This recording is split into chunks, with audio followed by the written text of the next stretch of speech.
The Whimsical Wanderings of Gabby Gwen. Oh, quirky quill, what a delightfully dreary day for some dimension hopping and curio collecting. Gabby Gwen exclaims as she bustles about her craft and teleport station. Thunder rumbles ominously outside as rain patters windows. Indeed, your enthusiasm for inclement weather never ceases to amaze me, the snarky magic journal replies dryly. I suppose you'll be wanting to embellish my pages with all manner of frivolous findings?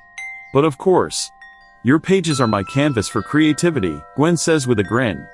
Now, let's see where the winds of whimsy take us today.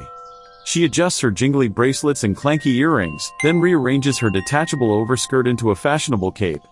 With a flourish, Gwen activates the teleportation device. In a flash, they materialize in a gloomy garden filled with towering topiaries shaped like teapots and fantastical creatures. Welcome to the topsy-turvy tea terrace, announces a talking rosebush. Care for a spot of chamomile mist? How charmingly peculiar. Gwen exclaims. I simply must add this to my collection of trading cards. She pulls out an ornate card and jots down notes. Collecting more useless ephemera, I see, quirky quill snarks. How thrilling.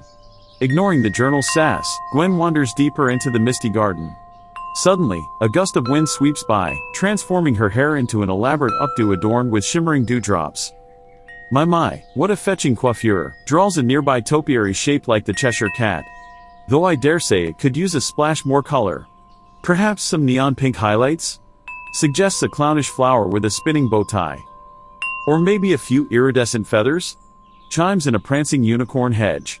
Gwen laughs, the sound echoing bizarrely through the foggy air. So many delightful possibilities. I do adore how my tresses transform with my moods and surroundings. As if on cue, her hair shifts again, forming intricate braids that wind around her tall updo and trail down one side. Tiny bells appear, tinkling merrily with each movement. Ooh, jingly and jangly, how annoying, quirky quill grumbles. Must you always be so exuberant? But of course. Gwen replies cheerfully. Now, let's see what other wonders await. With a twirl of her cape turned over skirt, she activates the teleporter once more. They rematerialize in a bustling bazaar filled with colorful tents and floating vendor stalls. Welcome to the Whimsical Wares Emporium. Calls out a jovial jester juggling glowing orbs. Purveyors of peculiar products and fanciful fripperies. How marvelous! Gwen exclaims, clapping her hands in delight. Her sleeves transform into billowing bishop style, shimmering with iridescent hues. She begins browsing the eclectic wares, oohing and eyeing over each discovery. Oh my, look at these darling miniature terrariums. And these enchanted hair combs. And these reversible capes. Yes, more useless fripperies, quirky quill says with an exaggerated yawn. How thrilling. Now, don't be such a grump, Gwen chides gently. Ooh, what's this? She picks up an ornate hand mirror with swirling designs etched into the frame. As she peers into the glass, her reflection shifts and changes, displaying an array of fantastical hairstyles and makeup looks. Ah! I see you found our metamorphosis mirror, says a vendor with kaleidoscope eyes. Quite popular with the fashion-forward fairy folk. It's absolutely enchanting. Gwen gushes. I simply must have it for my collection. After purchasing the mirror and several other trinkets, she continues exploring the marketplace. Suddenly, a commotion erupts nearby as a group of mischievous imps start causing chaos. Uh-oh, looks like trouble, quirky quill remarks. Perhaps we should make a hasty exit before. But it's too late. The imps spot Gwen and begin pelting her with colorful smoke bombs and glitter grenades. Oh my! She exclaims as her hair and outfit transform in a dazzling display. Her updo becomes a wild tangle of braids in every color of the rainbow, while her dress shifts into a patchwork of clashing patterns and textures. How delightfully avant-garde. Gwen laughs, twirling to admire her new look. Though perhaps a tad overwhelming for everyday wear. With a wave of her hand, she tones down the chaos slightly. Her hair settles into an elegant updo with just a few colorful braids woven throughout, while her dress becomes a whimsical but more cohesive ensemble. There, that's better, she says with satisfaction. Now then, shall we continue our adventure? If we must, quirky quill sighs dramatically. Though I shudder to think what sartorial shenanigans await us next. Gwen activates the teleporter once more, and they materialize in a misty forest glade. Ethereal music drifts through the air as will-o'-wisps dance between the trees. Welcome to the Twilight Tango Tea Room, announces a ghostly maitre d'. Table for two? How lovely. Gwen exclaims. Though I'm afraid my companion here is more of the literary variety. Not to worry, we cater to all types, the maître d' assures her with a wink. He leads her to a table nestled in the roots of an enormous oak tree. As Gwen settles in, her outfit transforms once again. Her dress becomes a flowing gown of diaphanous layers in soft twilight hues. Twinkling fairy lights appear in her updo, casting a gentle glow. Your menu, madam, says a spectral waiter, handing her an ornate scroll. Today's special is our Moonbeam Mélange, a blend of silver needle white tea, star anise, and moondrop nectar. Pairs splendidly with our gossamer cloud cake. That sounds absolutely divine. Gwen says. I'll have that, please. As she waits for her order, she pulls out her collection of trading cards to peruse. Let's see, what new additions shall I make today? Ah yes, the Topsy-Turvy Tea Terrace and the Whimsical Wares Emporium.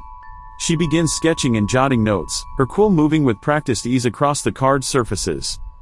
Suddenly, a gust of wind sweeps through the glade, scattering her cards. Oh no! Gwen exclaims. But before she can react, several of the will-o'-the-wisps zoom about, deftly catching each card and returning them to the table. Oh, thank you so much. Gwen says gratefully. What helpful little spirits you are. The wisps bob in acknowledgement before resuming their aerial dance. Just then, the waiter returns with Gwen's order. The teacup seems to glow from within, while the cake looks as light and airy as a cloud. Enjoy your repast, madam, the waiter says with a bow before gliding away. Gwen takes a sip of the tea and lets out a contented sigh. Simply exquisite. The flavors dance on the tongue like moonbeams on water. How poetic, Quirky Quill remarks dryly. I don't suppose you'd care to jot down that little gem for posterity? Oh hush, you, Gwen says fondly. Can't you just enjoy the moment without your constant commentary? Before the journal can retort, a commotion erupts at a nearby table. A group of ghostly nobles appear to be having a heated argument. I say, that's quite enough of that, declares a pompous-looking spirit in Elizabethan garb. I challenge you to a duel, sir. Bring it on, you pretentious popinjay, replies his opponent, a dashing phantom in Regency attire. The two draw their spectral swords and begin to fence, their ethereal blades clashing with bursts of otherworldly light. Oh my, how exciting! Gwen exclaims, watching the spectacle with wide eyes. The duel intensifies, with the ghosts swooping and swirling through the air as they trade blows. Their swordplay sends sparks of ectoplasmic energy flying in all directions. Suddenly, a stray bolt of energy strikes Gwen's teacup, causing it to glow even brighter. The liquid inside begins to swirl of its own accord, creating mesmerizing patterns. Fascinating. Gwen marvels, peering into the cup. I wonder what would happen if... She dips the tip of her quill into the energized tea and begins to write in Quirky Quill's pages. To her delight, the ink shimmers and moves, bringing her words and sketches to life in miniature on the page. Well, this is a rather alarming development, Quirky Quill remarks as tiny animated figures frolic across his pages. Oh, don't be such a wet blanket, Gwen chides. Think of the creative possibilities. She continues experimenting, filling several pages with living illustrations. Miniature gardens bloom, tiny creatures scamper about, and diminutive figures act out whimsical scenes. There! A whole world of wonder, right at our fingertips, Gwen says proudly. Marvelous, Quirky Quill deadpans. I do so enjoy being turned into a portable theater for your flights of fancy. Gwen is about to reply when a booming voice echoes through the glade. Enough of this foolishness. Thunder crashes as storm clouds gather overhead. A bolt of lightning strikes nearby, and the imposing figure of Zeus appears in a crackle of electricity. Oh boy, here comes trouble, Quirky Quill mutters. You mortals and your incessant frivolity. Zeus bellows. Don't you have anything better to do than gad about in fancy dress, collecting trinkets? Well, Gwen begins, but Zeus cuts her off. And you? He roars, pointing at Quirky Quill. Always enabling her ridiculous pursuits with your snarky commentary. I beg your pardon, the journal replies indignantly. I'll have you know my commentary serves as a much-needed voice of reason. Silence. Zeus thunders. I've had quite enough of the lot of you. With a wave of his hand, he conjures a swirling vortex of wind and lightning. It begins to suck in everything around it, teacups, cake plates, even some of the smaller wisps. Oh dear! Gwen exclaims as she feels herself being pulled toward the vortex. She grabs onto a nearby tree root to anchor herself. Well, this is a shocking turn of events, Quirky Quill remarks. Though I suppose we should have expected some electrifying drama eventually. Not the time for puns. Gwen cries as she clings tighter to the root. Her elaborate hairstyle comes undone in the wind, and her gown flutters wildly. Just when it seems they'll be swept away, a group of familiar faces appears. "Fear not, fair Gwen," calls Teddy Bear as he and the other prattle pets charge into the fray. "We'll save you from this tempestuous tyrant." "Yeah, take a chill pill, old man," Sybaritic Squirrel adds, shaking his tiny fist at Zeus. The peculiar plushies join in as well. Jeff La Jellyfish begins to glow brightly, temporarily blinding the angry god. Presto Pony blinks, and suddenly Zeus is wearing a frilly pink dress. What is the meaning of this? Zeus roars, his face turning red with rage and embarrassment. "I think it's an improvement, personally," Perplexing Panda remarks as he rearranges Zeus's beard into an elaborate braid. While Zeus is distracted, Sheriff La Sheep lassos the vortex with a glowing rope, slowly reeling it in. "Unhand my cyclone this instant," Zeus demands. "No can do, partner," Sheriff La Sheep drawls. "Can't have you blown away all our friends here." As Zeus sputters in indignation, Pesty Poodle seizes the opportunity to leap onto his shoulder. "Hiya, big guy," the plushie says cheerfully. "Mind if I hang out here for a while?" "Get off me, you mangy mutt."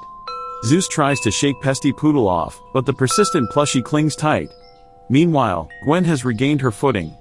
With a determined look, she strides toward Zeus, Quirky Quill clutched tightly in her hands. "Now see here," she says firmly. "There's no need for all this fuss and bother. Why don't we all just calm down and have a nice cup of tea?" "Tea?" Zeus booms incredulously. "You think tea will solve this?" "Well, it certainly couldn't hurt," Gwen replies reasonably. "I find a soothing herbal blend does wonders for frayed tempers." Before Zeus can respond, a new voice chimes in. "Did someone say tea? Allow me to be of assistance." A whirlwind of color sweeps in, resolving into the form of the Mad Hatter. He's pushing an elaborate tea cart laden with steaming pots and towers of treats.